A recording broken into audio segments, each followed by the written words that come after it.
اعوذ باللہ من الشیطان الرجیم بسم اللہ الرحمن الرحیم ان بطش ربک لشدید انه هو يبدئ ويعيد وهو الغفور الودود ذو العرش المجید فعال لما يريد۔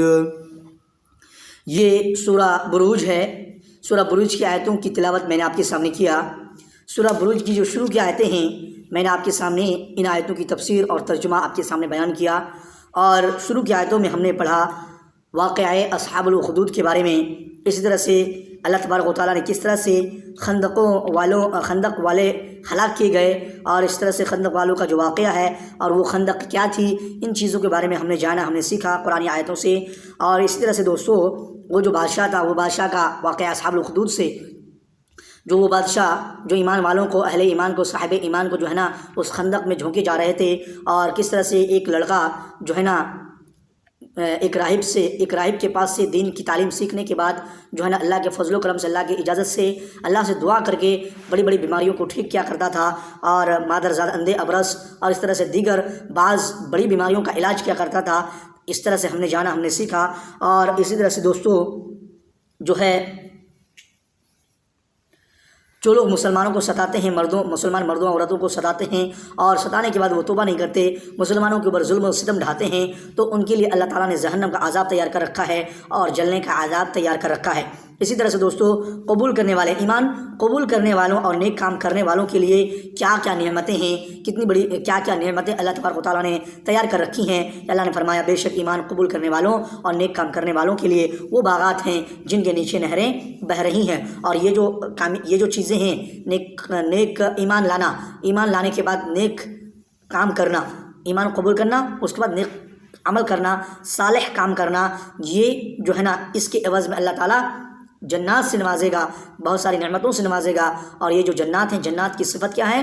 یہ جنات کا مطلب جنتن ایک جنت، جنات مطلب بہت ساری جنت۔ تو دوستو اس کا مطلب کیا ہے؟ تو جنات کا دو طرح کا میننگ ہے کہ ایک تو ہے بہت زیادہ جنتیں ملیں گی، اور ایک جنات کا مطلب ہے بہت طرح کی جنتیں، ایک سے زیادہ جنت ملیں گی ایک مطلب، اور ایک مطلب ہے کہ جنت کی کیٹیگریز ہوگی، الگ الگ کیٹیگریز۔ اس طرح سے جنات جو ہے نا ہمیں سے نوازا جائے گا، اور یہ جو جنات ہوں گی ان کے نیچے نہریں بہہ رہی ہوں گی، اور یہی حاصل کرنا، یہی چیز دنیا میں جو ہے نا دنیا میں اچیو کرنا، یہی سب سے بڑی کامیابی ہے، یہی سب سے بڑی فلاح و بہبودی کا کام ہے۔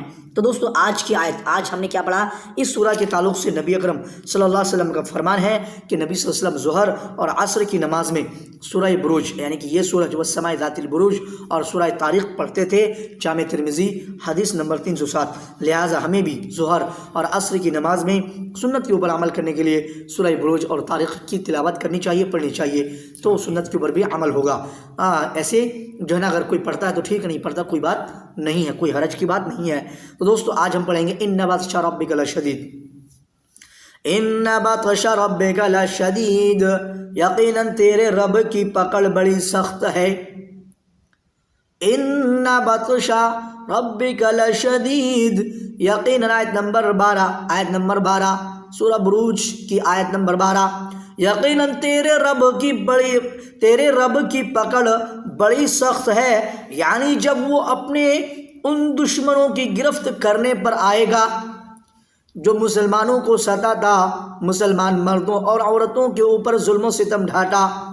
اسی طرح سے جو انکار کرنے والے لوگ ہیں، صاحب ایمان اہل ایمان کو پریشان کرنے والے جو لوگ ہیں، دشمن ہیں، اللہ فرماتا ہے تیرے رب کی پکڑ بڑی سخت ہے، یعنی جب وہ اپنے ان دشمنوں کی گرفت کرنے پر آئے جو اس کے رسولوں کی تکذیب کرتے اور اس کے حکموں کی مخالفت کرتے ہیں، تو پھر اس کی گرفت سے انہیں کوئی نہیں بچا سکتا۔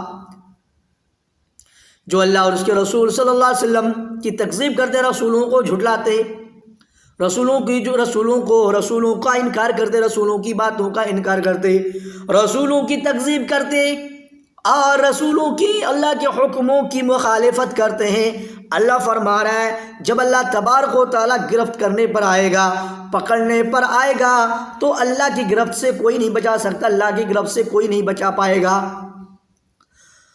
انہو ہوا یبدئ و یعید، وہ وہی پہلی مرتبہ پیدا کرتا ہے اور وہی دوبارہ پیدا کرے گا. انہو ہوا یبدئ و یعید، اور وہی پہلی مرتبہ پیدا کرتا ہے. جب ماں کے پیٹ سے پیدا ہوتے تو وہی پیدا کرتا ہے اور وہی دوبارہ پیدا کرے گا قیامت کے دن. یعنی ذو العرش المجید وهو الغفور الودود، وہی پہلی مرتبہ انہو هو یبدئ و یعید، وہی پہلی مرتبہ پیدا کرتا ہے اور وہی دوبارہ پیدا کرے گا. یعنی وہی اپنی قوت اور قدرت کاملہ سے پہلی مرتبہ پیدا کرتا ہے، اپنی طاقت و قوت سے، اپنی حکمت و مصلحت سے، اپنی قوت اور قدرت کاملہ سے وہی پہلی مرتبہ دنیا میں انسان کو پیدا کرتا ہے اور پھر قیامت والے دن دوبارہ انہیں اسی طرح پیدا فرمائے گا جس طرح سے اس نے پہلی مرتبہ پیدا فرمایا تھا. وَهُوَ الْغَفُورُ الْوَدُودُ، وہ بڑا بخشش کرنے والا اور بہت محبت کرنے والا ہے. وہ بڑا بخشش کرنے والا میرا رب غفور ہے، ودود ہے، بڑا بخشش کرنے والا ہے، بہت بڑا معاف کرنے والا ہے، اور ودود ہے یعنی بہت ہی زیادہ محبت کرنے والا ہے اپنے بندوں سے. ذو العرش المجید، عرش کا مالک، ذو العرش المجید جو عرش کا مالک ہے، عرش والا ہے، المجید عظمت والا ہے، عرش کا مالک جو کہ عظمت والا ہے، یعنی تمام مخلوقات سے معظم اور بلند ہے. اور عرش جو سب سے اوپر ہے، اللہ رب العزت تمام مخلوقات سے معظم اور بلند و بالا ہے. اور یہ جو عرش ہے سب سے اوپر ہے، وہ اس کا مستقر ہے. یعنی عرش جو ہے، عرش اللہ رب العزت کا مستقر ہے، ٹھہرنے کی جگہ ہے، جائے پناہ ہے، جیسا کہ صحابہ و تابعین اور محدثین کا عقیدہ ہے. صحابہ و تابعین اور محدثین کا عقیدہ کیا ہے کہ اللہ تبارک و تعالی عرش پر مستوی ہے. المجید اونچی شان و بزرگی والا، ذو العرش المجید، المجید کا مطلب اونچی شان والا، بزرگی والا. اس میں دو قراتیں ہیں، اس میں دو قراتیں، ایک میں یہ مرفوع ہے، اس صورت میں یہ اللہ تعالیٰ کی صفت ہے، اس میں دو قراتیں ہیں.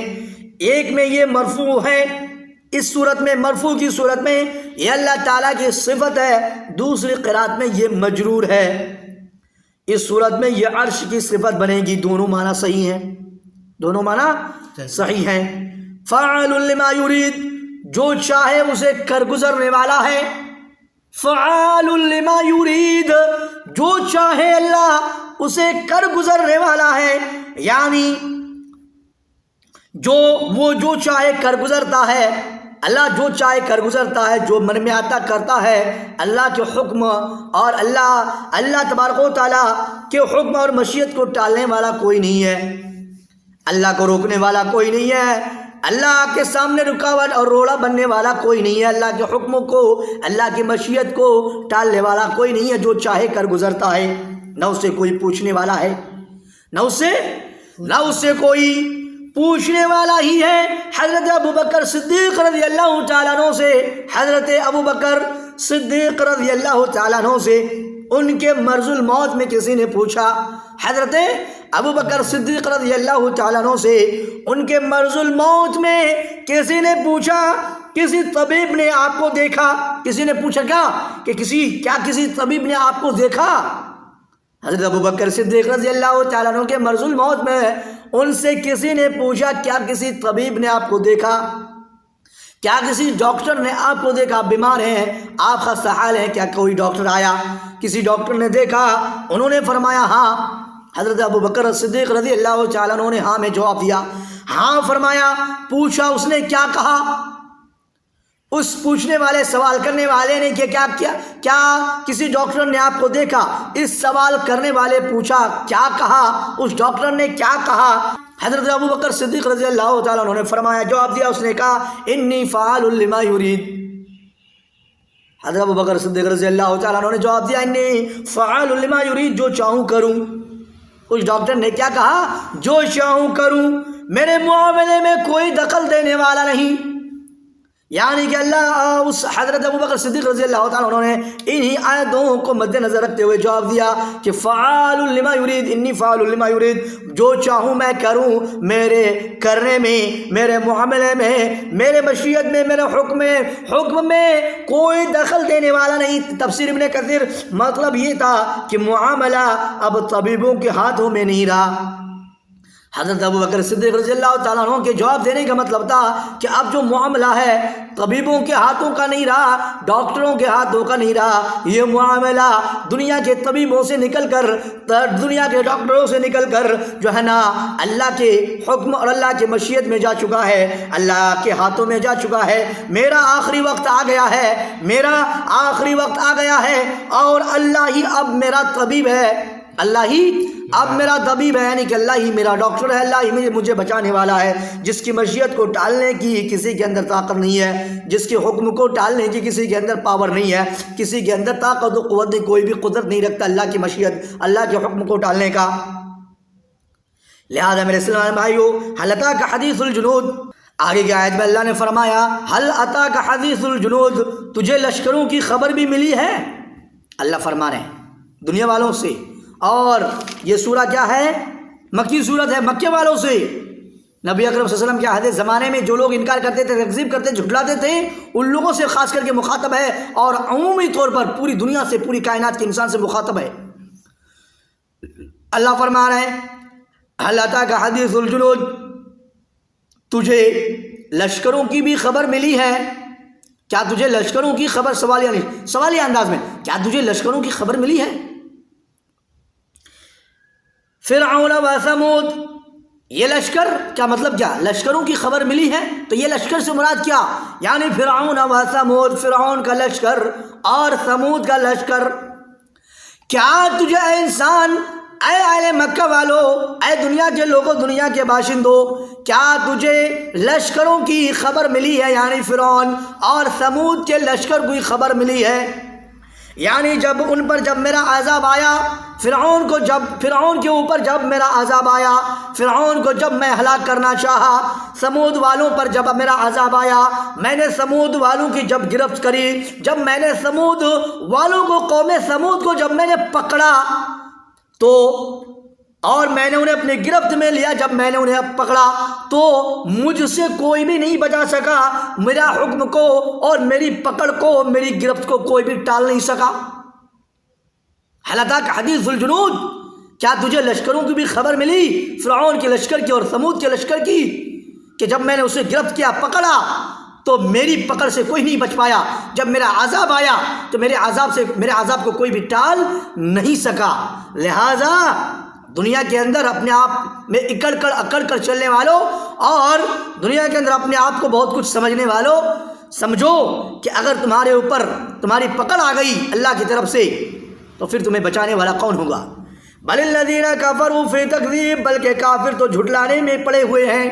اللہ فرما رہے کہ اس طرح کی نصیحت کرنے کے بعد، اس طرح کی آیتوں کو جو ہے نا نازل کرنے کے بعد بھی کافر کیا کر رہے ہیں؟ جھٹلانے میں پڑے ہوئے ہیں، جھٹلانے میں پڑے ہوئے ہیں۔ بل الذین کفروا فی تکذیب، بلکہ کافر تو جھٹلانے میں پڑے ہوئے ہیں۔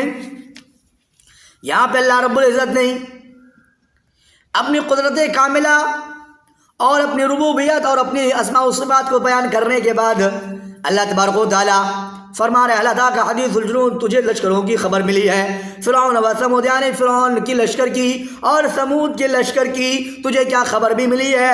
جب ان پر میرا عذاب آیا، جب میں نے ان کو پکڑا، جب میں نے ان کو دبوچا، تو میری پکڑ سے کوئی بھی نہیں بچ پایا، میری عذاب کو کوئی بھی ٹال نہیں پایا۔ بل الذین کفروا فی تکذیب، بلکہ کافر تو اس طرح کی آیتیں نازل کرنے کے بعد اور ان چیزوں کو جاننے کے بعد بھی کافر کیا کر رہے ہیں؟ کافر تو جھٹلانے میں پڑے ہوئے ہیں۔ واللہ من ورائہم محیط، اور اللہ بھی انہیں ہر طرف سے گھیرے ہوئے ہے۔ واللہ من ورائہم محیط، اور اللہ بھی انہیں، ان کافروں کو، ان جھٹلانے والوں کو، ان انکار کرنے والوں کو، ان جو ہے نا کافروں کو، کفر کرنے والوں کو اللہ بھی ہر طرف سے گھیرے ہوئے ہیں۔ ان بطش ربک لشدید ہی کا اثبات اور اس کی تاکید ہے، یہ ان بطش ربک لشدید ہی کا ان بطش ربک لشدید ہی کا اثبات اور اس کی تاکید ہے، یعنی کہ تیرے رب کی بڑی پکڑ بڑی سخت ہے۔ تو یہ ایک معنی یہاں پہ اللہ نے بیان فرمایا اس آیت کو، اور یہاں پہ بھی اللہ نے فرمایا کہ اللہ بھی انہیں ہر طرف سے گھرے ہوئے ہیں، یعنی کہ اللہ کی پکڑ بہت بڑی سخت ہے، ہر طرف سے تم اللہ کے قبضے قدرت میں ہو، اللہ کے ہاتھ میں ہو، ہر طرف سے اللہ کے جو ہے نا اللہ تمہیں گھیر کے رکھا ہے، تم کہاں بھاگو گے، کدھر بھاگو گے، کیسے تم بچ پاؤ گے؟ اللہ سے کبھی نہیں بچ پاؤ گے، اللہ کی گرفت سے اللہ کی پکڑ سے بچنے والے نہیں ہو، اللہ کے پکڑ سے کوئی بچانے والا نہیں ہے، اللہ کے حکم کو مشیت کو اللہ کے عذاب کو ٹالنے والا نہیں ہے، اس لیے اللہ فرما رہے ہیں واللہ من ورائہم محیط، اور اللہ بھی انہیں ہر طرف سے گھیرے ہوئے ہیں۔ اس لیے کافرو، اے انکار کرنے والو، اے جھٹلانے والو، ذرا سے ہوش کی نہ کھلو، ذرا سا جو ہے نا قرآن کی تلاوت کرو، قرآن کو سمجھ کر پڑھو، اور جھٹلانا چھوڑ دو، انکار کرنا چھوڑ دو، کفر کرنا چھوڑ دو، اور دین اسلام کے اوپر ایمان لاؤ، اور جو دین اسلام پر قائم و دائم ہو ان سے گزارش کرتا ہوں جو مسلمان ہو، اپنے آپ کو مسلمان کہتے ہو، مسلمان ہونے کے باوجود جو ہے نا زبانی اعتبار سے مسلمان، قولی اعتبار سے مسلمان، لیکن عملی اعتبار سے جو ہے نا کافر، عملی اعتبار سے کفر کر رہے ہو، عملی اعتبار سے اللہ کے وعدہ، اللہ کے حکم اور اللہ کے احکام اور اللہ کے فرائض کا انکار کرتے ہو، عمل کرتے نہیں، اللہ کے احکام کو جو ہے نا سر انجام دیتے نہیں، اللہ نے جو ذمہ واری تم پر عائد کی ہے ان کو جو ہے نا پابندی سے کرتے نہیں، ان لوگوں سے گزارش کرتا ہوں اگر تمہیں اللہ نے پکڑ لیا، اگر اللہ کی گرفت آ گئی اور اللہ کا عذاب تم پر آ گیا تو پھر دیکھو جو ہے نا تم بچ نہیں سکتے، اللہ کی گرفت سے تمہیں کوئی بچا نہیں سکتا، اللہ کی پکڑ سے تمہیں کوئی نہیں بچا سکتا، بل ہوا قرآن مجید، بلکہ یہ قرآن ہے ہی بڑی شان والا، بل ہوا قرآن مجید، بلکہ یہ قرآن ہے ہی بڑی شان والا، فی لوح محفوظ، لوح محفوظ میں لکھا ہوا، یعنی لوح محفوظ میں یہ قرآن لکھا ہوا ہے، جہاں فرشتے اس قرآن کی حفاظت پر مامور ہیں، جہاں فرشتے اس قرآن کی حفاظت پر مامور ہیں، اللہ تعالیٰ حسب ضرورت وہ اقتضا اسے نازل فرماتا ہے، اللہ تعالیٰ حسب ضرورت کی بنا پر، ضرورت کے حساب سے، اور اسی طرح سے ضرورت پڑنے پر جو ہے نا اللہ تبارک و تعالیٰ اس قرآن کو نازل فرماتا ہے۔ اسلامی بھائیوں اور بہنوں، میں نے آپ کے سامنے سورہ بروج کی آخری آیتوں کا ترجمہ اور تفسیر آپ کے سامنے بیان کیا، پیش کیا، آیت نمبر 12 سے لے کر آخری آیت نمبر 22 تک کا ترجمہ اور تفسیر میں نے آپ کے سامنے بیان کیا۔ اللہ رب العزت سے دعا ہے الہ العالمین ان چیزوں کو اللہ سمجھنے کی توفیق عطا فرما، یا الہ العالمین اللہ تیری رضا کے لیے، اللہ تیری خوشنودی کے لیے ہر ایک عمل کرنے کی توفیق عطا فرما، یا اللہ تو اپنے پکڑ سے اللہ تو ہمیں ہمیشہ بچائے رکھنا، یا الہ العالمین جانے انجانے میں اللہ ہم کبھی کچھ بھی گناہ کر دیتے ہیں، غلطی کر دیتے ہیں، اللہ ان غلطیوں کو، ان گناہوں کے اللہ مت پکڑنا، یا اللہ تو ہمارا حساب آسانی سے فرمانا، اللہ حاسبنی حسابا یسیرا، یا الہ العالمین تو ہماری دنیا و آخرت اللہ دونوں کامیاب کر دے، اللہ دنیا میں بھی اللہ تو بلند و بالا مقام مرتبہ عطا فرما، یا اللہ آخرت میں بھی اللہ اعلیٰ درجات وہ حسنات سے اللہ تو ہمیں مزین فرما، یا الہ العالمین تو ہماری دعاؤں کو قبول فرما، ربنا تقبل منا انک انت السمیع العلیم، وصلی اللہ تعالی علی خیر خلق محمد وآلہ واصحابہ اجمعین، وآخر دعوانا ان الحمد للہ رب العالمین، السلام علیکم ورحمۃ اللہ۔